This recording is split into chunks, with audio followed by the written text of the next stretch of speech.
포기해야 돼요. 여러분 삶에서 덜 중요한 것들을요. 모든 것에 신경을 쓰려고 하면 어떤 것에도 온전히 신경 쓸 수가 없어요. 안녕하세요. 하와이 대저택입니다. 오늘은 이 집중에 관해서 이야기를 하려고 하는데요. 우리가 굉장히 흔히 듣는 단어 중 하나죠. 집중. 우리 인생에서 굉장히 중요한데 들으면 별다른 느낌이 안 드는 단어들이 꽤 있어요. 행복, 건강, 시간, 도전, 끈기, 목표, 극복, 변화 같은 단어들이 그것들이죠. 집중도 여기에 포함될 것 같아요. 왜 그럴까요? 왜 우리 인생에서 엄청나게 중요한데 왜 딱 들었을 때 별다른 느낌이 들지 않을까요? 너무 중요하니까 그런 거예요. 우리 인생에서 정말 중요한 것들이니까 어렸을 때부터 이곳저곳에서 정말 많이 들은 단어들이죠. 그리고 너무 많이 듣다 보니까 식상해지고 결국 별다른 감흥이 없어진 거예요. 우리 인생에서 안 중요한 것들은 많이 들을 일도 없고 그래서 들었을 때 나름 신선합니다. 예를 들면 담요 문어. 처음 들어보시나요? 네, 저도 처음 들어봅니다. 위험에 빠지면 저 망토 같은 걸로 상대방을 위협한다고 하는데요. 물론 문어를 좋아하시는 분들도 있겠지만 우리 삶에서, 인생에서 문어는 별로 중요하지가 않죠. 그래서 담요 문어는 딱 들었을 때 식상하지가 않은 거예요. 집중도 마찬가지예요. 우리는 살아가며 분명 집중을 해야 하는 무언가가 있고 집중을 해야 하는 그 순간, 그 시기가 분명히 있습니다. 그런데 많은 사람들이 집중해야 하는 그 무언가를, 그 순간을, 그 시기를 모두 흘려보내고 본인 스스로도 그냥 흘러가는 대로 살아가곤 하죠. 이 얘기 한번 해볼게요. 제가 다녔던 직장은 복장이 자유로운 편이었어요. 그래서 사회 초년생 시절부터 이제 사회인이 되었으니까 그거에 걸맞게 옷도 뭔가 잘 입고 싶고 그렇잖아요. 대학생 룩과는 뭔가 또 다른 사복 패션, 너무 캐주얼하지 않으면서도 댄디한, 설명하기는 힘든데 제 머릿속에 그런 이미지가 있었고 그렇게 이쁜 옷들, 그리고 때로는 왼쪽 가슴에 로고가 딱 있는 비싼 브랜드의 그런 옷들 있잖아요. 그런 옷들도 사서 입고 그랬었어요. 그런데 제가 부서장이 되면서 수트를 입어야 할 일이 갑자기 많아진 거죠. 보고도 출장도 많아졌고 공식적인 자리에 참석할 일이 많아지면서 수트를 입을 일이 확 많아진 거예요. 그래서 매일 스마트폰으로 스케줄을 보면서 내일은 이런 일정이니까 수트를 입어야겠구나. 내일은 모처럼 보고도 없고 공식적인 일정도 없으니까 수트를 안 입어도 되겠네. 이런 식으로 아침에 나름의 고민, 연구를 해서 착장을 하고 다녔어요. 그런데 이 직장에서의 일이라는 게 스케줄대로만 흘러가면 참 좋을 텐데 그렇지가 않잖아요. 분명 보고도 없고 공식적인 일정도 없는 날이었는데 갑자기 없던 보고가 잡히고 없던 출장도 잡히고 그러더라고요. 부서장으로서의 스트레스는 생각보다 많이 무거웠어요. 특히나 인사 부서장이라는 그 자리는 정말 아무나 할 수 없겠구나. 매일매일 내 건강을 태워버리는 느낌이다 라는 생각이 들었으니까요. 그런데 그런 생활을 하는 와중에 잠들기 전에 또는 아침에 몸은 힘들고 마음은 쫓기는 그 와중에 스마트폰으로 스케줄을 들여다보면서 오늘은 수트인가 아닌가, 또 어떤 변수가 생기려나, 그러면 혹시 모르니까 수트를 입어야 하나, 이런 선택을 고민하고 있다는 게 굉장히 더덥게 느껴진 거죠. 왜냐면 사실 그날 무슨 옷을 입을지는 그 당시에 저에게는 중요한 게 전혀 아니었으니까요. 당시에 저는 부서장이라는 커리어의 큰 변곡점을 맞이했고 시간의 레버리지를 제 커리어에다 때려 붓던 시기였거든요. 투자 공부도 독서도 여가 시간도 다 포기하고 제 회사 생활, 커리어에 딱 1, 2년만 집중한다 라고 전략적으로 판단을 내린 후에 그렇게 해 나아가던 시기였단 말이죠. 왜냐하면 그 당시 저에게는 부서장으로서의 저의 커리어가 우선순위에서 1순위였거든요. 가장 중요한 거에 집중하기로 한 거죠. 영원히 1순위였다. 이건 당연히 아니에요. 방금 제가 시간의 레버리지를 쓰고 있던 시기라고 말씀드렸잖아요. 우리가 집을 살 때나 다른 투자를 할 때 내가 가진 돈이 모자라면 대출이라는 레버리지를 일으키죠. 말 그대로 지금 내가 가진 것보다 더 많이 끌어다가 힘을 집중해서 그 타이밍에 확 쏟아붓는 거죠. 제가 그때 그게 필요한 시기라고 판단했어요. 제가 평소에 직장에 들이는 시간과 노력에 비해 훨씬 더 많은 시간과 노력을 끌어다가 그 타이밍에 쏟아 부은 거죠. 그렇게 하고 나면 나중에 부서장으로서 소위 일 잘하는 부서장, 아니면 좀 흔한 표현이긴 한데 에이스로서 제 평판과 이미지가 한번 그렇게 만들어지면 그 뒤부터 저는 오히려 반대로 제가 평소에 직장에 들이는 시간과 노력보다 훨씬 적게 투입해도 오히려 제 직장 생활은 점점 수월해진다는 걸 알았거든요. 그리고 실제로 그렇게 됐고요. 그 2년간 최고 등급 인사고과를 2년 연속으로 받았어요. 당연히 일을 잘한다는 평판도 따라왔습니다. 그리고 그 이후에 1년은 다시 예전으로 돌아갔어요. 아니 오히려 예전보다 직장에 훨씬 적은 제 시간과 노력을 할당했음에도 불구하고 또다시 최고 등급 인사고과를 받았어요. 3년 연속인 거죠. 제가 일을 엄청 잘한다거나 일머리가 좋아서 그런 게 아니었어요. 여러분도 아시겠지만 세상엔 정말 똑똑한 사람들, 창의력 넘치는 사람들, 그리고 일 잘하는 사람들이 정말 많죠. 저는 그런 사람도 아닙니다. 다만 저는 그 사람들보다 제 커리어, 직장 생활에 엄청나게 집중을 했다는 차이점만 있을 뿐이었어요. 아마 제가 아니라 그 자리에서 그 누구라도 제가 했던 것만큼 집중했다면 제가 해냈던 성과, 아니 그 이상 누구나 할 수 있었을 거라고 자신 있게 말씀드릴 수 있어요. 그런데 이 집중을 하고 있는 그 시기에 선택을 해야 하는 것들, 신경 써야 하는 것들, 작은 거라도 날 고민하게 만드는 것들을 파격적으로 줄이거나 제거해도 모자랄 판에 매일 밤, 매일 아침마다 착장을 고민하다뇨. 어떤 옷을 입을지는 그 당시 저에게는 우선순위 후보에도 없는 거였는데 말이죠. 제가 그때 순간 느꼈던 그 허탈했던 느낌,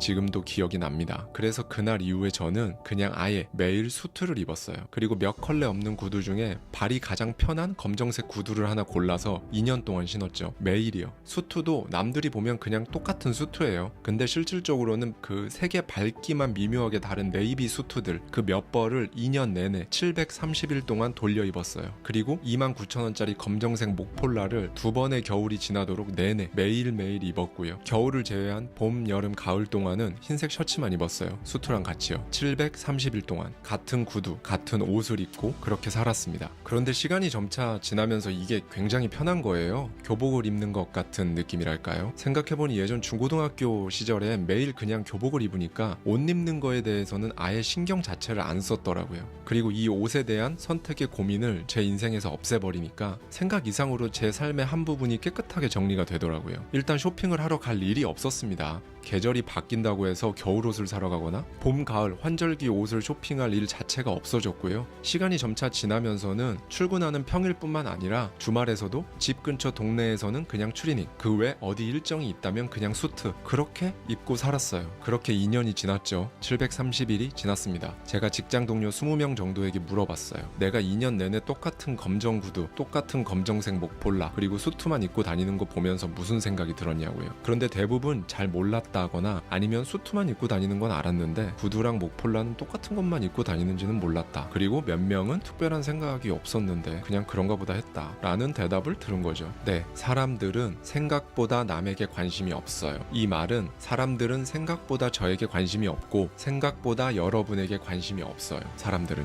저는 이렇게 730일 동안 인생에서 굉장히 안 중요한 것을 포기하고 당시 저의 인생에서 가장 중요한 것, 우선순위 1순위의 것에 집중을 했었습니다. 이 옷 입는 거하고 직장 생활은 하나의 예시에 불과해요. 저에게도 인생에서 옷을 잘 입는 게 우선순위 1순위였던 시기가 있었어요. 내내 교복만 입다가 대학교 신입생이 된 20살의 저에게는 매일 무슨 옷을 입고 캠퍼스를 돌아다녀야 하나, 이게 명백하게 우선순위 1순위였습니다. 그리고 30대의 저에게는 재테크, 투자가 명백하게 우선순위 1순위였어요. 집중했죠. 적당히 안 했습니다. 제가 매일 쓰는 표현인데요. 이 세상 집중이 아닐 정도로 집중했어요. 수백 권의 책을 읽고요. 수백 개의 영상을 찾아봤고 인터넷을 뒤졌고요. KTX를 타고 주말마다 강의를 들으러 다니고 임장을 다니고 법원에 경매를 가고 부동산 중개사무소를 다니고 그렇게 했어요. 아침에 눈을 떠서 잠들 때까지 그 생각만 했습니다. 그리고 결국 40대가 됨과 동시에 저는 이렇게 경제적 자유를 이루고 파이어를 할 수 있었어요. 그 시간 동안 저의 가까운 지인들, 동료들이 여행을 가고 쇼핑하고 소소한 일상의 즐거움들을 그렇게 느끼면서 살아갈 때 전 그거 과감히 다 포기했어요. 30대에 제가 이 투자라는 거에 집중하지 않으면 어쩌면 아주 나이를 많이 먹고 지금보다 훨씬 더 힘이 없어지고 여기저기 아픈 곳들이 많아져서 쉽사리 뭔가를 시도하거나 도전하고 싶어도 할 수 없는 그 시기가 올 수도 있겠다라는 생각이 들었거든요. 1억을 모았던 날이 기억납니다. 제 스스로 너무 뿌듯해서 통장에 찍힌 그 1억을 캡처해서 핸드폰에 지니고 다녔어요. 그리고 그 다음 10억은 1억을 모을 때보다 훨씬 짧은 기간에 모을 수 있었고요. 그 다음 20억은 더 금방이었어요. 30억도 마찬가지입니다. 그리고 지금은 더 크고 명확한 제 목표를 위해 다시 집중을 하고 있어요. 이것도 제가 뭐 대단하다 잘났다 그런 차원이 아니라는 거 여러분은 아실 거예요. 일단 저보다 자산이 많으신 분들은 세상에 엄청나게 많고요. 다만 제가 아니라도 그 누구라도 제가 했던 것처럼 이 투자에 집중했다면 오히려 저보다 훨씬 많은 부를 이룰 수 있을 거라고 저는 확신해요. 반대로 얘기하면 저도 했는데 이 말씀을 꼭 드리고 싶었어요. 저는 금수저도 아니었고요. 투자나 재테크의 흐름을 본능적으로 딱 포착해내는 그런 탁월한 감각의 소유자도 아니었어요. 타고난 사업 수완이 있는 것도 아니어서 비즈니스에 능통한 것도 아니었죠. 저는 그냥 평범한 월급쟁이 직장인이었습니다. 대신에 저는 그런 것들이 없었기 때문에 집중을 할 수밖에 없었고 그걸로 이뤘어요. 제가 원하는 거를요. 그리고 파이어족이 된 지금 저는 제가 직장 다닐 때는 하고 싶어도 할 수 없었던 다양한 것들을 하며 행복하게 살아가고 있습니다. 이렇게 유튜브를 하는 것도 그 중에 하나죠. 제가 드리고 싶은 말씀은 사람마다 모두 우선순위가 다 다를 거예요. 그리고 같은 사람이라도 지금 삶의 어느 시기를 지나고 있느냐에 따라서 아니면 어떤 상황에 처해 있느냐에 따라서 우선순위가 또 달라질 겁니다. 그리고 우리는 그 타이밍에 집중해야 할 바로 그것에 집중해야 해요. 왜냐하면 그게 여러분 인생에서 지금 가장 중요한 거니까요. 가장 중요한 걸 두고 2순위나 3순위에 집중한다는 건 이상하잖아요. 그런데 생각보다 많은 사람들은 그렇게 하고 있고요. 심지어 가장 중요한 건 회피하거나 외면하면서 한 105순위 정도 되는 것들로 도망치는 경우가 있어요. 그리고 이거보다 더 안 좋은 거는요. 내 인생에 내 삶의 우선순위가 뭔지도 모르는 경우입니다. 지금 여러분에게 최우선순위는 무엇인가요? 여러분이 집중해야 할 것은 무엇인가요? 그리고 그 집중해야 할 것에 집중하고 계신가요? 포기해야 돼요. 여러분 삶에서 덜 중요한 것들을요. 모든 결정은 여러분에게 달려있죠. 가장 중요한 게 뭔지, 무엇에 온전히 집중해야 할지 말이죠. 모든 걸 우선순위 공동 1등으로 놓는 건 불가능해요. 모든 거에 대해 동시에 생각하고 모든 행동을 동시에 하는 게 불가능한 거랑 똑같습니다. 그렇게 하면 결정 과도가 일어날 겁니다. 우리는 당연하게도 모든 것에 신경을 쓰려고 하면 어떤 것에도 온전히 신경 쓸 수 없어요. 우리 삶에서 그 당시에 여러분에게 최우선순위, 즉 1순위라는 건 여러분의 시간과 관련이 있습니다. 최우선순위를 차지하는 이유는 시간 때문이라는 거예요. 투자? 73세에 인생 첫 번째 재테크를 시도하실 건가요? 40살에 회사 대졸 신입 공채에 지원할 수 있을까요? 가족들과 보내는 시간은요? 사랑하는 아이와 나중에 많이 놀아주면 되지. 그러는 사이에 아이는 훌쩍 자라서 여러분이 그다지 필요 없을 거예요.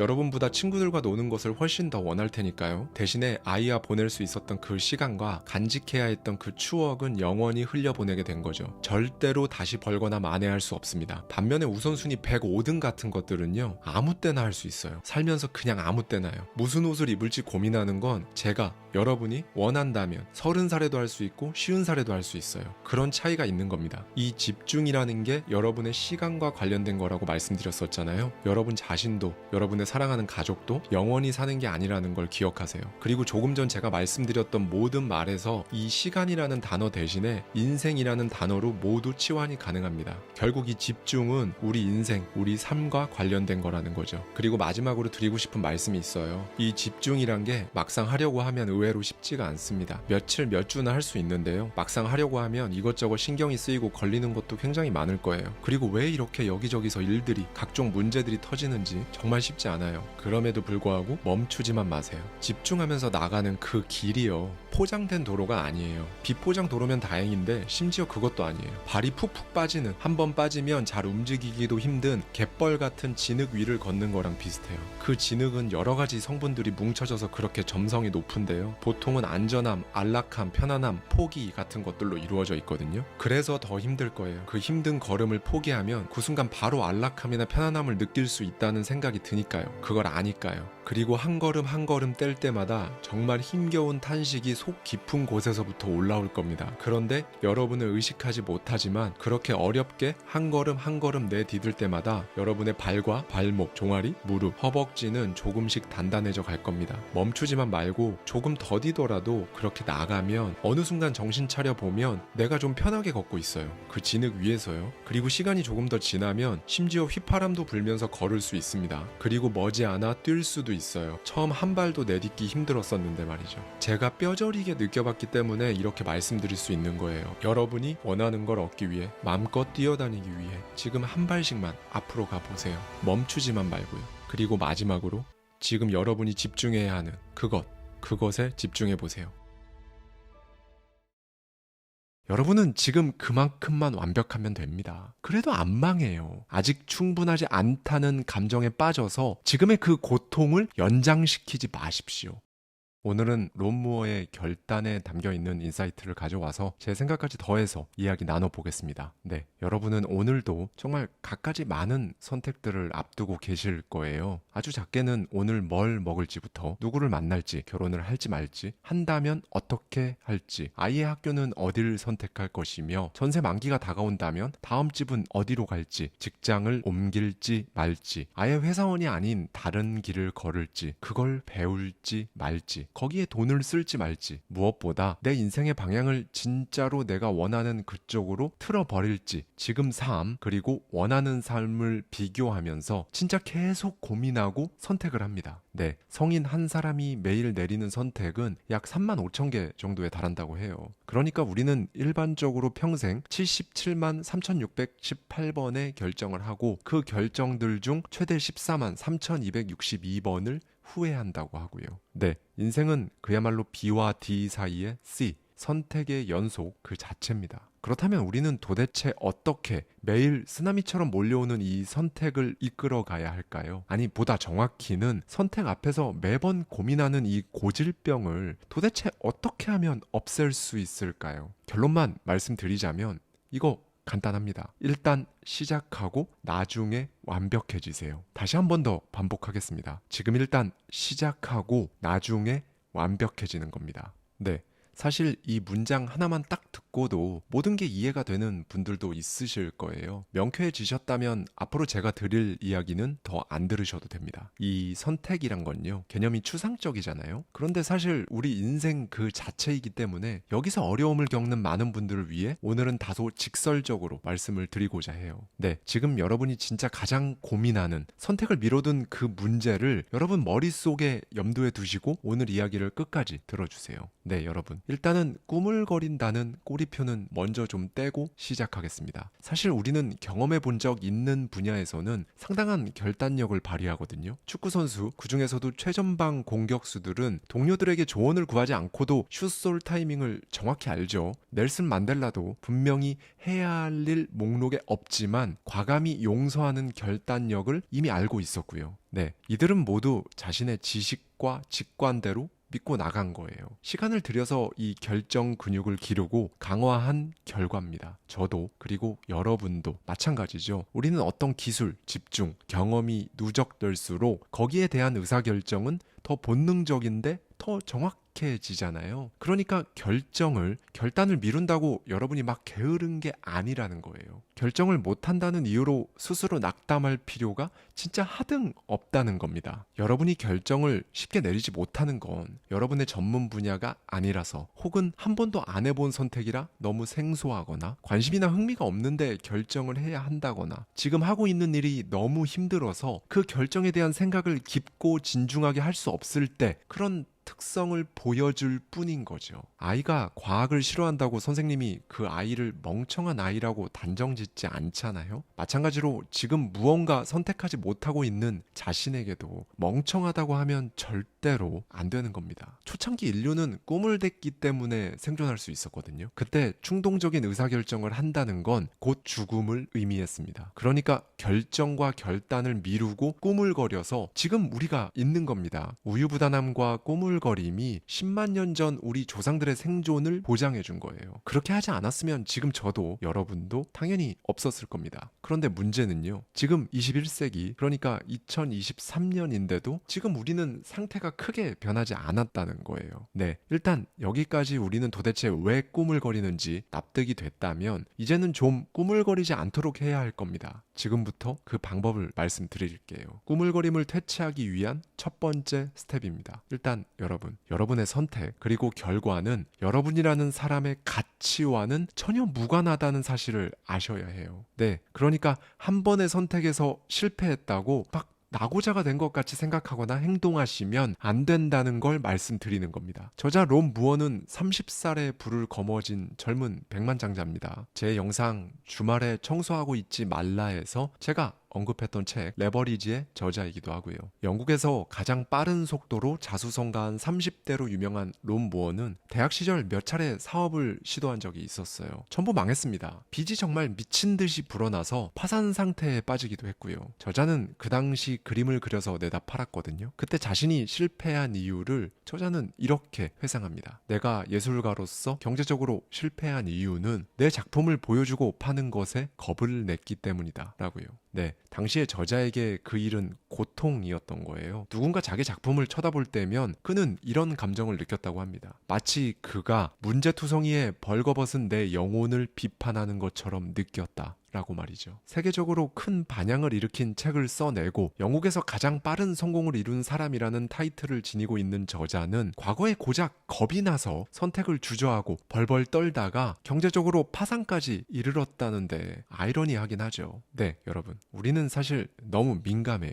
우리는 각자 어떤 분야가 되었든 자신의 성과물을 세상에 내놓을 때 보통 이상한 착각을 하면서 주저하거든요. 이게 왜 그러냐면요. 사실 선택하지 않은 겁니다. 세상에 내놓겠다, 내놓지 않겠다 둘 중에 명확하게 선택을 하지 않았으면서 그냥 다른 사람들한테 확인을 한번 받아보고 싶은 마음인 거죠. 그 결정을 다른 사람들한테 맡기는 겁니다. 이거는요. 과거의 저자 역시 마찬가지였죠. 모두가 자신의 작품에 호평을 늘어놓지 않으면 더 나아가서 모두가 자신의 작품을 싫어하면 어떡하나. 그런데 이 사람들 사실은 싫어하면서 그 사실을 숨기고 있는 건 아닌가. 막 이런 망상까지도 했다고 합니다. 그래서 그 당시에 저자는 누군가 그의 작품이 마음에 든다고 해도 절대로 믿지 않았다고 해요. 과거의 저자 역시 그렇게 자신의 작품을 세상에 딱 내놓을 건지 내놓고 싶지 않은지 결정은 하지 않는 이상한 꼬물거림에 빠져 허우적된 거죠. 네, 여러분. 여기서 제가 드리고 싶은 말씀은 이겁니다. 우선 여러분이 정말 진정으로 원하는 것, 원하는 삶, 그걸 위해 무조건 선택은 하셔야 합니다. 그리고 빠르면 빠를수록 좋습니다. 5년 뒤에 선택, 10년 뒤에 선택, 뭐 좋습니다. 그럴 수도 있어요. 그런데 지금 선택하지 못하는데 5년, 10년 뒤에는 선택을 할 수 있을까요? 그땐 지금보다 더 나이가 들었고 그래서 뭔가 더 실수하면 안 될 것 같고 새로운 걸 하면 안 될 것 같고 그런 마음이 드실 텐데 괜찮으시겠어요? 만약 여러분께서 정말 용기를 내서 5년, 10년 뒤에 과감히 선택을 하실 수도 있죠. 그런데 그때 이런 생각이 드실 겁니다. 아, 이럴 줄 알았다면 그때 더 빨리 시작할 걸 이라고 말이죠. 네, 여러분. 우리는 사실 우리 자신에게 너무 엄격하게 굴고 있어요. 자기 자신이 스스로에게 가장 냉정한 비평가 역할을 막 하고 있거든요. 그런데 이 사실을 대부분 인식하지 못합니다. 뭔가 여러분의 자존감을 파괴할 수 있는 일들을 오늘도 최선을 다해 피하고 계신가요? 그렇다면 그런 보호 행동이 사실 스스로를 가장 심하게 파괴하고 있다는 사실 또한 알고 계신가요? 세상은 참 신기한 구석이 있어요. 완벽함이 사실은 없다는 겁니다. 당연히 완벽한 사람도 없죠. 우리는 모두 결점이 있고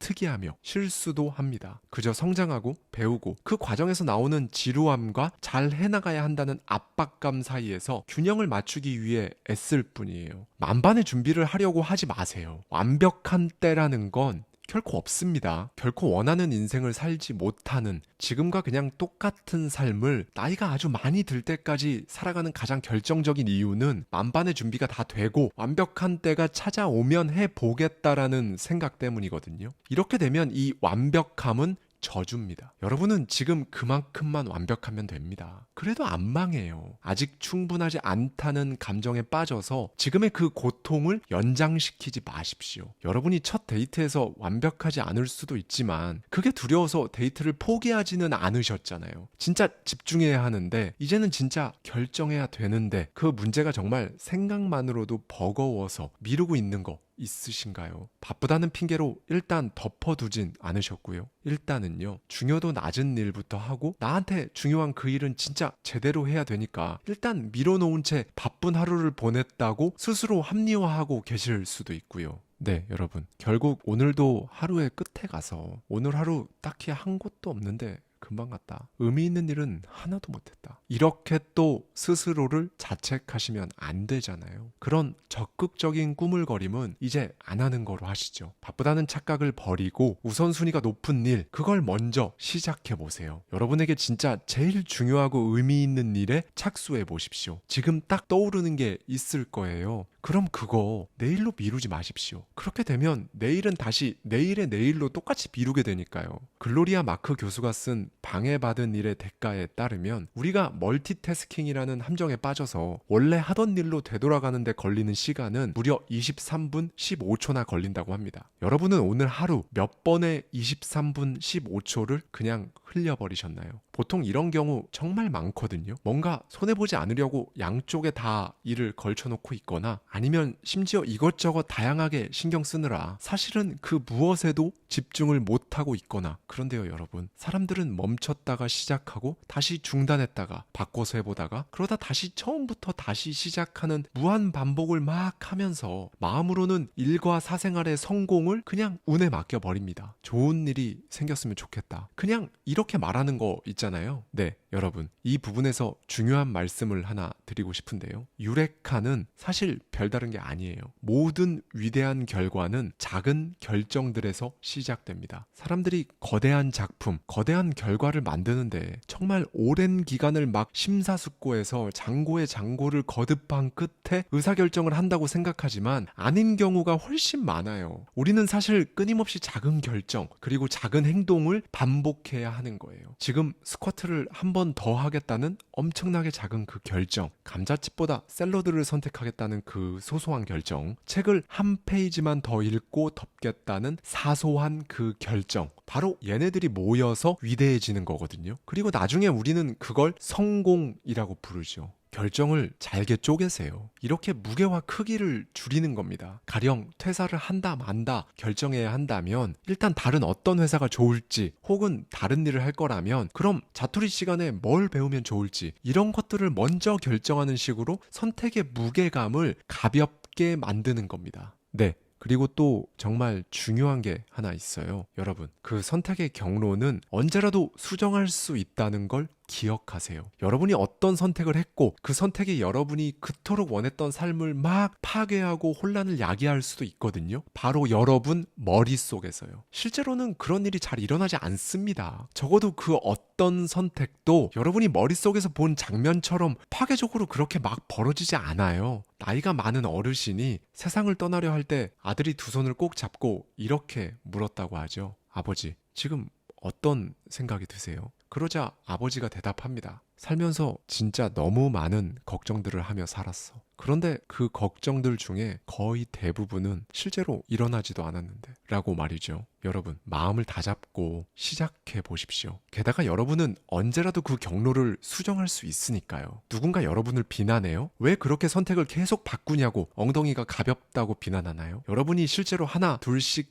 해 나아갈 때 실제로 이런 잡음들이 계속 들려올 거거든요. 이때 지금 제가 말씀드리는 윈스턴 처칠의 말을 꼭 기억해 주십시오. 짖는 개를 볼 때마다 가던 길을 멈추고 돌을 던지면 목적지에 도착하지 못한다. 우리는 하루 평균 1시간 50분을 조바심을 내며 보낸다고 합니다. 일주일이면 12시간 53분. 너무 짧긴 하지만 보통 정년 근처인 64세까지로 계산해 봐도 조바심을 내느라 보내는 시간이 무려 4년 11개월이죠. 그러니 여러분의 4년 11개월을 그저 조바심을 내면서 보내지 않는 것만으로도 남들보다 훨씬 퀄리티 높은 4년 11개월을 살아갈 수 있는 겁니다. 사실 아무것도 결정하지 않고 손 놓고 있는 상태가 가장 최악 중에 최악이에요. 부디 더 이상 모든 사실이나 변수들을 막 속속들이 파악해야지 하는 생각에 갇혀서 결정을 미루지 않으셨으면 좋겠습니다. 모든 좋은 결정, 나쁜 결정은 미지의 세계로 나가는 발걸음이에요. 반면에 무결정은 공간 자체가 텅텅 비어 있어서 잠깐의 안도감을 주지만 사실 어디로도 갈 수가 없기 때문에 그 텅 빈 공간은 슬슬 죄책감과 걱정으로 채워질 겁니다. 그것들이 서서히 밀려오면서 정말 장시간 고통스러워지는 거죠. 여러분, 잘못된 결정을 내릴 수 있어요. 여러분이 생각한 정도로 결과가 안 나올 수도 있고 예상치 못한 복병을 마주할 수도 있고요. 그런데 여러분,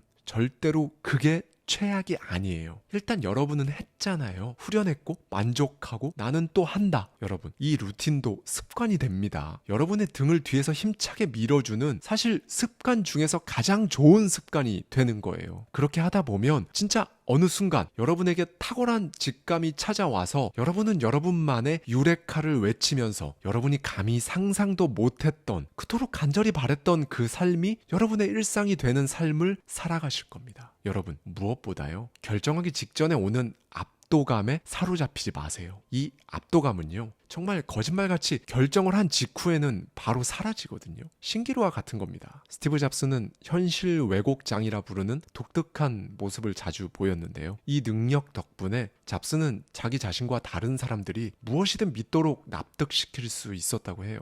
즉, 어떤 일에 대한 두려움의 정도를 느끼는 감각을 왜곡시킴으로써 지금 마주하고 있는 이 문제가 충분히 해결 가능하다고 자신뿐만 아니라 함께하는 사람들까지 전부 믿게 만든 거죠. 스티브 잡스와 그 직원들이 실제로 할 수 있었던 건 당연히 된다고 믿은 것, 바로 그거였던 겁니다. 네, 여러분, 하고자 하는 게 있으실 거잖아요. 그걸 그냥 당연히 된다라고 말하고 미친 척 그렇게 밀고 나아가 보세요. 그 과정에서 숱하게 엎어질 수 있거든요. 많이 말씀드리지만 그 길은 절대로 꽃길이 아닙니다, 여러분. 그런데 다만 여러분은 지금과는 완전히 다른 세상에 살게 되실 거예요. 진지해지지 않으면 느슨해집니다. 느슨해지면 두려운 감정이 스멀스멀 올라오고요. 마감 기한을 정해놓으세요. 어떤 부정적인 것들이 고개를 못 들게 딱 정해버리세요. 만약에 무슨 결정을 먼저 내려야 하는지도 모르겠다면 일단 종이 한 장 놓으시고요. 한 5분, 10분 걸릴 겁니다. 여러분 삶의 우선순위부터 적어보십시오. 마지막으로 오늘 꼭 드리고 싶었던 말씀인데요. 여러분이 진정 우선순위에 집중하려면 선택의 가짓수를 줄여야 합니다. 잡스가 항상 검은색 터틀넥과 청바지만 입고 다닌 이유는 뭐 다른 게 아니라 결정의 피로감을 하나라도 더 줄이기 위해서라고 했었죠. 저 역시 마찬가지였어요. 제 삶의 우선순위가 1일 때, 투자였을 때, 그 당시 저는 2년간 똑같은 옷만 입기로 결정을 했고 실제로 그렇게 했어요. 결정의 피로감을 줄였던 거죠. 제가 직접 본 건 아니지만 전에 듣기로는 자수성가를 한 어떤 자산가 한 분은 하루 3끼 메뉴를 골라야 하는 결정의 피로감을 줄이기 위해 그냥 청국장, 된장찌개로 통일해서 맨날 그대로 먹었다고 하더라고요. 영상 앞부분에서 제가 우리는 하루에 35,000개의 결정을 내린다고 말씀드린 바 있는데요. 사실 사람에 따라 다 다르겠지만 여러분이 고민해야 할 게 오늘 뭘 입지? 오늘 뭘 먹지? 와 같은 사소한 게 아니라면 이런 것들부터 답을 내리고 선택의 가짓수를 조금씩 줄여가 보는 것도 방법일 겁니다. 하루에 자주 일어나는 선택지를 한번 종이에 써 보시고요. 이건 고민할 게 아니다 싶은 것들은 뭐 하나로 딱 정해서 그대로 해보세요. 그리고 여러분의 최우선순위의 모든 에너지를 쏟으시면 됩니다. 우리는 보통 가려는 길이 생소해서 결정하지 못하거든요. 일단 한 발을 떼야 가늠이 되고 그 길이 어떤 길인지 파악을 할 수 있잖아요. 그래야 이 길을 갈지 말지도 결정할 수 있고요. 그냥 서랍 속에만 넣어두면 고이고 썩어서 여러분 스스로를 괴롭게만 만들 뿐입니다. 자, 서랍 안에서 꺼냈더니 여러분이 길이 맞아요. 적어도 발 담가볼 가치가 있나요? 그렇다면 이제부터 결정을 계속하면서 가지치기 하듯 뻗어나가세요. 그렇게 그 누구도 함부로 건들 수 없는 여러분만의 세계가 구축되는 겁니다. 그게 여러분의 인생을 사는 거고요. 결정하는 즉시 또 다른 결정을 덧붙이면서 잘못된 경로는 수정하고 나쁜 결정에서 배우고 그냥 그러다 보면 여러분은 어느새 주변 사람들에게 영감을 주는 사람이 되어 있을 거예요. 다시 한번 말씀드립니다. 단 한 번의 위대한 결정이 성공을 만들지 않아요. 작은 결정들을 반복하고 그 결과에 책임을 지는 사람이 자신이 원하는 삶을 살아갑니다. 우리는 그걸 성공이라고 부르고요. 여러분, 제가 꼭 드리고 싶은 말은 이겁니다. 어떤 선택을 하면 결과가 나올 거잖아요. 스스로에게 관대해지세요. 여러분에게 잘해주십시오. 성공할 때도 실패할 때도 그 일이 완전 꼬였어도 원래 완벽한 사람이라는 건 없어요. 그리고 무엇보다 여러분은 그런 대우를 받을 가치가 있습니다. 완벽하지 않았어도 앞으로 완벽하지 않아도 선택을 했다면 그 자체로 정말 괜찮습니다. 지금까지 말씀드린 과정대로만 하면 어느 순간 엄청난 여러분이 되어 있을 거거든요. 여러분이 완벽하다고 생각했던 그 수준보다 더 엄청난 사람이 되어 있을 겁니다. 네, 오늘 여러분이 가고자 하는 그 길을 터주는 구체적인 방법론을 통해 기필코 그렇게 만들어보는 시간을 갖겠습니다. 목요일의 대저택 서재, 론모어의 결단에 담긴 인사이트를 가져와서 저의 생각까지 더해서 여러분들께 전해드리겠습니다. 힘차게 출발해볼까요? 네, 오늘은 먼저 여러분들과 공유하고 싶은 저의 구독자님 댓글이 있어서 가져와 봤습니다. 닉네임은 익명으로 들려드릴게요. 올해 초부터 샤워할 때마다 이 채널 영상을 틀어두었습니다. 그땐 의지나 열망은 있으나 매출이 나지 않았죠. 그런데 지금은 월 순익 3천을 넘어섰습니다. 거의 재투자가 되고 있고 빠르게 성장시키고 있는데요. 내년엔 성실신고 대상자가 될 것으로 보여 여름 전 법인 전환도 하려고 합니다. 남들이 보면 거짓말로 볼 수 있으나 진짜 하루아침에 제가 이거라도 해보자 하고 던진 시도가 모든 걸 뚫어졌습니다. 그리고 제 목표는 올해 월 순익 7천만 원까지 끌어올리는 것이죠. 많은 분들이 정말 포기 않고 본인을 믿으며 나아가셨으면 좋겠습니다. 제 아내가 이제야 말하길 제가 상상만 하고 결과 없는 시도만 하는 걸 보고 현실 감각이 없어 실망할 때도 있었다고 했습니다. 그러나 지금은 제가 하는 말은 무엇이든 될 거라고 믿는 아내가 되었죠. 왜냐하면 정말 그렇게 되었으니까요. 정말 끝까지 밀고 나가셔서 반드시 성취하시길 바라겠습니다. 네, 사실 이런 사연 보내주시는 구독자님들 정말 많아요, 여러분. 제가 가끔 영상에서 말씀드리지만 지금까지 제가 받은 이런 사례만 1000통이 넘습니다. 방금 소개해드린 구독자님이 말씀하셨던 이거라도 해보자, 이걸 실제로 해보기 위해 오늘 영상 준비했어요. 단계별 행동 지침이 명확히 제시되니까요. 영상 한번 보시고 전체적인 흐름을 파악하신 다음에요. 다시 들을 땐 필기를 해주시면 진짜 많이 도움이 되실 거예요. 네, 여러분. 가장 먼저 인생의 우선순위가 있으신가요? 일단 이게 먼저입니다. 뭔가 하고 싶은 것. 그걸 위해 해야 할 일이 딱 명확하지 않으시다면 안 되는 일을 찾아서 먼저 없애는 거예요. 안 되는 일. 그러니까 애당초 여러분 삶의 우선순위에 포함조차 되지 않는 것들에는 대표적으로 두 가지가 있습니다. 첫 번째, 시간은 낭비하게 되는데 중요하지도 않은 일을 찾아서 없애보세요. 가령 다른 사람한테 간섭하거나 다른 사람이 나한테 간섭하는 걸 허용하는 것. TV 시청. 볼 때는 재밌는데 보고 나서 3일 뒤면 영원히 기억조차 나지 않는 모든 것들. 유튜브나 인스타그램에 그런 것들 너무 많죠. 그리고 쓸데없는 연민에 빠져 있는 것과 같이 여러분 스스로 그냥 중요하지 않다고 생각하는 것들을 중단해 보는 겁니다. 가치는 가장 낮은데 시간은 버리게 만드는, 심지어 여러분 수입까지 갉아먹는 그것들을 이제는 허용하지 않으셔야 합니다. 제가 정말 좋아하는 법칙이라서 많이 말씀드렸던 파킨슨의 법칙이 있죠. 예를 들면 여러분이 1시간이면 할 수 있는 일을 누군가 4시간 안에 해달라고 하면 여러분은 그 일을 4시간에 맞춰서 하게 되는 겁니다. 중요하지 않은 일은 더 심해요. 한번 시작하면 4시간이 아니라 진짜 끝도 없이 붙잡고 있게 되잖아요. 나는 그거 안 하는 사람이다 라고 정체성부터 바꾸셔야 합니다.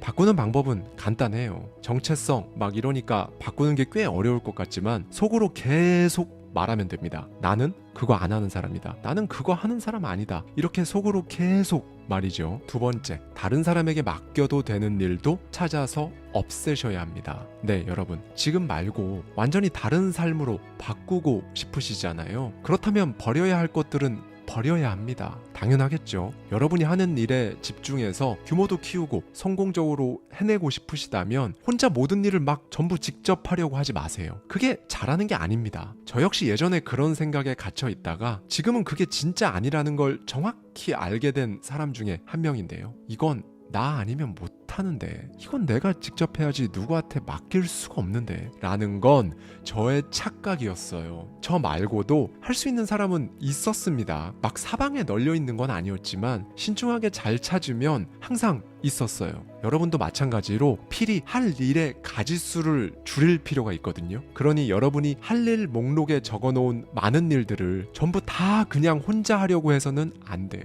레버리지 리스트를 한번 만들어 보십시오. 저도 이거 참 많이 만들어 봤었는데요. 이걸 하는 이유는요, 간섭하는 내 자신을 해고하기 위해서입니다. 직접 일을 하지도 다른 사람에게도 맡기지 못해서 진짜 심각한 병목 현상을 유발하는 주체가 나인 경우가 생각보다 많거든요. 내가 문제를 일으킨 장본인이라는 점을 알고 신속히 나를 해고하는 겁니다. 문제가 생기면 어떻게 라는 방법을 묻는 게 아니라 누구 로 시작하는 질문으로 바꿔보십시오. 어떻게 해결하지? 가 아니라 누구와 해결하지로 바꾸는 거죠. 이와 관련해서는 예전 영상을 통해 아주 자세히 말씀드린 적이 있어요. 고정 댓글에 넣어드릴 테니 이 영상 다 보신 다음 해당 영상까지 보신다면 도움이 되실 겁니다. 자, 이렇게 우선순위에서 제외되는 일들을 없앴잖아요. 그러면 인생을 성공으로 이끄는데 기간을 압축하는, 그러니까 효율을 내는 3단계에 돌입할 거예요. 일단은요, 여러분, 여기서 바쁜 것과 생산적인 것, 그리고 효율적인 것의 차이를 아셔야 합니다.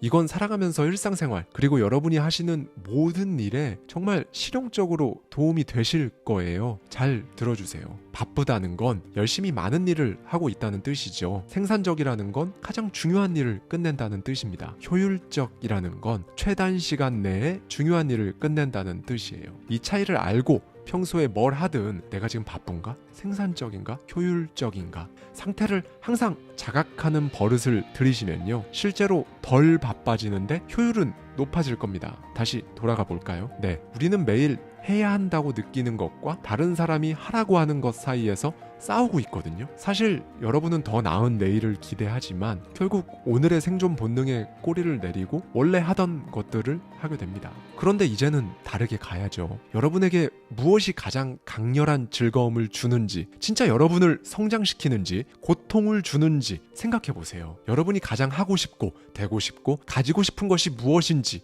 확인하십시오. 이게 효율을 내는 3단계 중 1단계예요. 자, 여기까지 따라오신 분들이라면 나머지 2단계는 무난하게 따라오실 수 있을 겁니다. 하고 싶고 되고 싶고 가지고 싶은 것을 목록으로 적는 것, 이게 2단계예요. 이 부분에서 프린스턴 대학교 명예교수이자 노벨 경제학상을 수상한 최초의 심리학자 데니얼 카너먼의 생각에 관한 생각 속 인사이트를 가져오겠습니다. 우리는 진짜 늘 편안함과 압박감 사이에 놓여 있다고 해요. 원하진 않지만 그냥 살던 대로 사는 편안함, 원하지만 엄두가 나지 않는 압박감 사이에서 우리는 늘 존재한다는 거죠. 그리고 이 압박감은요, 현재의 노력이 충분하지 않거나 원하는 게 현재 충족되지 않았을 때 일어난다고 해요. 자, 우리는 이 압박감을 편안함으로 만들 필요가 있습니다. 그래야 그 삶을 가질 수 있겠죠. 데니얼 교수는 깔끔한 서체로 인쇄된 문장을 반복하고 머릿속에 새기면 우리는 이걸 인지적으로 편안하게 받아들일 수 있다고 합니다. 이미지까지 반복해서 보면 더 좋고요. 저명한 심리학자 로버트 자이언스도 사람들이 같은 걸 계속 반복하면 인지적 편안함과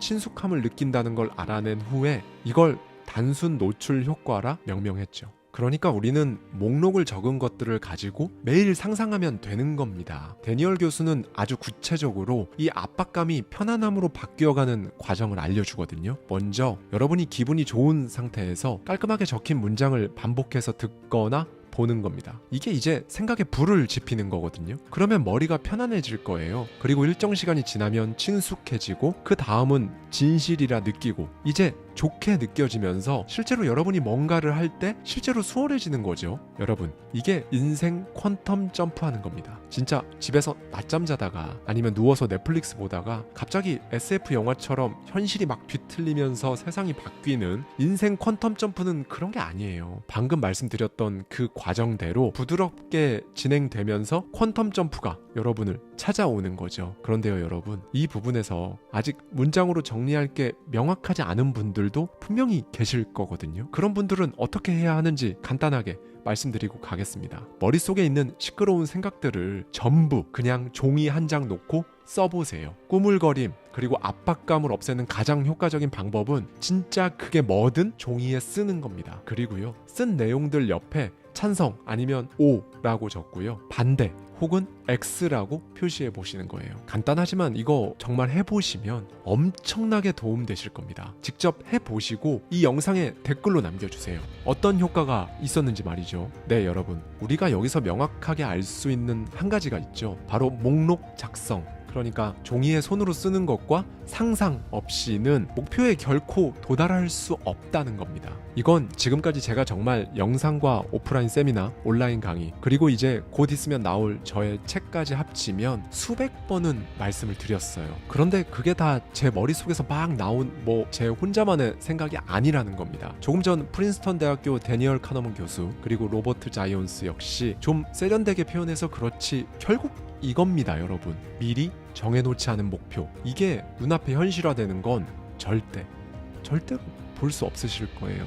네, 지금까지 우리는 이걸 하느냐 마느냐 수준에서 이걸 해야 한다는 수준까지 이제 생각을 끌어올렸어요. 이제 지금부터 말씀드릴 내용들이 오늘의 하이라이트입니다. 더 빠르고 훌륭한 결정을 내려서 여러분을 성공으로 이끄는 6단계, 일종의 행동 강령이에요. 1. 조사, 2. 보상, 3. 검토, 4. 수정, 5. 반복, 6. 규모 확대. 네, 먼저 조사는 어떤 거대하고 중요한 의사결정을 하기 전에 일단 조사부터 하는 걸 말합니다. 자, 무턱대고 퇴사하면 절대로 안 됩니다, 여러분. 생각보다 꽤 많은 분들이 정말 놀랍게도 이 조사 과정을 빼먹고 결단하려고 하시거든요. 그러다 보니 당연히 결단이 계속 미루어지죠. 먼저 알아보고 배우고 준비하세요. 일부 영상에서 큰 결정을 할 땐 반드시 그 결정을 잘게 쪼개라고 말씀드렸죠. 알아보고 배우고 준비하는 과정이 바로 쪼개는 과정입니다. 그리고 선택에 필요한 데이터를 75%까지는 구한다는 목표를 세우고 마감 시간 안에 수집해보세요. 이때는 사실 직관이라는 것도 발휘될 수가 없는 거예요. 아무런 조사도 없고, 조사가 없으니까 데이터도 아무것도 없는데, 한마디로 우리가 흔히 말하는 배경 지식이 하나도 없는데 거기서 갑자기 직관을 따르겠다라고 하시면 절대로 안 된다는 걸 말씀드리는 겁니다. 그러니까 선택할 땐 정보와 직관 중에 골라서 사용할 수 있잖아요. 생소한 것들은 일단 정보로 접근하고, 이제 그 분야에서 경험을 쌓아 탁월한 직관이 생겼을 때 이때는 직관으로 결정해 가는 거죠. 그렇게 성공하는 거고요. 여러분이 정보와 경험들을 점점 쌓아갈수록 우리 뇌는 긍정적인 면, 부정적인 면을 전부 취합해서 여러분에게 특유의 시그널로 이 직관이라는 걸 보낼 겁니다. 감을 잡는다는 거, 그게 바로 이거예요. 그리고 정보를 끌어모을 때는 다른 사람들이 미리 겪은 경험을 끌어모으는 게 가장 좋습니다. 모든 아이디어를 막 혼자 짜내려고 하는 건 사실상 문제 해결을 가장 어렵게 만드는 방법이거든요. 여러분이 가는 길에 쓸데없는 참견은 무시하되 모르는 것에 대한 의견은 적극적으로 구해야죠. 여러분 주변의 말들을 소음으로 채울지 멘토의 경험으로 채울지, 이 비율이 성공으로 가는 길에 정말 중요합니다. 만약에 확신이 없으시다면 책이나 오디오북을 통해서라도 다른 사람의 힘을 빌려보세요. 자, 이렇게 모든 자료들을 취합해서 여러분의 직관도 최대한 끌어모아서 시나리오를 쓸 겁니다. 여러분이 이 길을 실제로 이제 간다고 생각하면서 어떤 일이 벌어질 것 같은지 작가가 되어 써보는 거죠. 형식은 없습니다. 글로 쓰는 게 당연히 가장 좋고요. 아니면 여러분만 알아볼 수 있는 그림이나 도형 서식 같은 걸로 막 끄적이듯이 적어도 좋습니다. 아니면 이건 타이핑이라도 쳐보세요. 그리고 정말 최후의 보루로 머릿속으로 시나리오를 쓰는 거죠. 그런데 맨 마지막, 머릿속으로 시나리오를 쓰는 건 훈련되지 않으면 막상 쉽지 않으실 겁니다.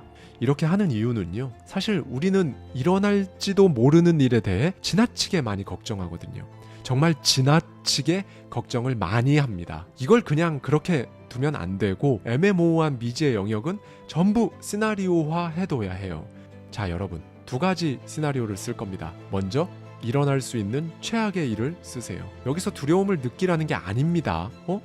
나 안 죽네? 내 인생 안 망하네? 생각보다 별거 아니구만. 이라는 감정을 느끼게 되실 거예요. 이 과정을 통하면요. 이 최악의 시나리오에는 많은 문제들이 담겨 있을 거예요. 그렇죠? 그런데 여러분, 문제를 해결하는데 기술이 중요한 게 아니에요. 사고방식이 중요하죠. 그러니까 정말 완전히 똑같은 문제인데 누구한테는 실패, 망한 인생이 되고 누구한테는 성공의 결정적 계기가 되는 거예요. 이제 여러분이 문제를 해결한다는 전제하에 최선의 시나리오를 하나 더 작성하세요. 거기에 따른 보상까지 상상하세요. 여러분은 이제 이 시나리오를 통해 인생의 정말 새로운 지평선을 찾을 수 있을 거예요. 무제한에 가까운 자유와 이익을 누릴 수 있죠. 참고로 이 시나리오는 최악의 시나리오와는 완전히 다릅니다. 이 시나리오는 정말 사소한 것들까지 분명히 파악한 다음 향후 계획을 짜면서 자기 의식을 높이는 용도로 쓰일 거니까요. 자, 이제 그 다음으로는 가장 먼저 어떤 행동을 취할지 명확하게 정하십시오. 예를 들어 회사를 그만두고 사업을 하기로 했다면, 그러니까 나 회사 관두고 사업할 거야, 이 수준이 아니라요, 나 그 사업을 위해 지금 이걸 준비하고 있고 이건 언제까지 배우는 걸 끝낼 거야 라는 정도로 디테일해져야 한다는 거예요. 그렇게 첫 행동을 정하세요. 그리고 검토하세요. 이땐 여러분 스스로와의 대화가 정말 중요해요. 삶의 질은 내가 나에게 스스로 던지는 질문, 나와의 대화로 결정됩니다. 기회비용도 검토해 보시고요. 이 일을 계속해도 좋은가요? 중단하면 좋은 점과 나쁜 점은요? 네, 여러분, 이 검토 과정을 거치지 않으면 중요한 단계로 나아갈 수가 없어요. 만약에 판단을 뭔가 딱 명확하게 하기 힘들다 하시면 그 지점에서 섣부르게 판단하지 마시고요. 확실한 조언을 구하고 피드백을 경청하십시오. 그리고 틈틈이 쉬면서 생각을 정리해 보세요. 그리고 해 나아가다가 뭔가가 별로일 수 있거든요. 계획대로도 잘 안 되고 그런 상황 말이죠. 그러면 수정하세요. 행동이든 계획이든 목적이든 하다가 안 맞으면 수정하는 겁니다. 작지만 꾸준하게 점진적으로 개선하세요. 읽고 있는 책이 별로면 덮고 다른 책으로 갈아타세요. 여러분, 그리고 무엇보다 내가 틀렸다고 말하는 걸 두려워하지 마세요. 사람들이 생각을 바꾸는 걸 뭐 창피하다, 줏대없다, 소신없다, 주관이 없다 막 그럴 거거든요. 그런데 뭐라고 떠들든 그게 중요한 게 아닙니다. 기억해 주세요. 여러분 스스로 수정하는 것 자체를 약점이라고 생각하지만 않으면 됩니다. 왜냐면요, 진짜니까요. 그건 약점이 아니라 강점이에요. 내가 틀렸다라고 말해야 할 때는 과감하게 말해 보십시오. 우리는 완벽하지는 않지만 계속 조금씩 조정하고 개선되는 이 작은 결정들로 인해 진짜 포텐을 터뜨릴 수 있는 거니까요. 한 번에 하나씩 수정하고 개선하고 하는 겁니다. 무엇보다 여러분, 플랜 B 준비하지 마세요. 경로를 수정하는 것과 플랜 B를 준비하는 건 완전히 달라요. 제 경험상, 그리고 성공한 수많은 사람들이 말하길, 사람은 기댈 곳이 뒤에 있으면 결국 기댑니다. 이 말은요, 여러분이 플랜 A에 100% 전력을 다 할 수 없게 만들어버린다는 거예요. 그리고 기댈 곳이 없다는 것, 바로 그 상황 자체가 여러분을 완전히 다른 사람으로 만들어 줄 겁니다. 저는 이걸 경험해봐서 정말 자신있게 말씀드릴 수 있는데요. 뒤에 기댈 곳 하나 없잖아요? 그러면 사람이 절박함, 간절함이 생겨요. 그리고 이 간절함은요, 진짜 나한테 없다고 생각했던 능력, 숨겨져 있어서 평생 발휘될 일 자체가 없었던 능력, 의지, 끈기, 노력, 이런 걸 막 끌어내요. 정말입니다. 그래서 왜 우리가 보통 초인적인 능력을 발휘했다 라고 하잖아요. 전부 간절함에서 나오는 힘이에요. 그게요. 간절하지 않고 여유 있는 마음으로 초인적인 힘을 발휘했다는 케이스는 제가 아직 단 한 번도 본 적도 들어본 적도 없습니다. 그리고 이제 진리가 하나 나오죠. 반복.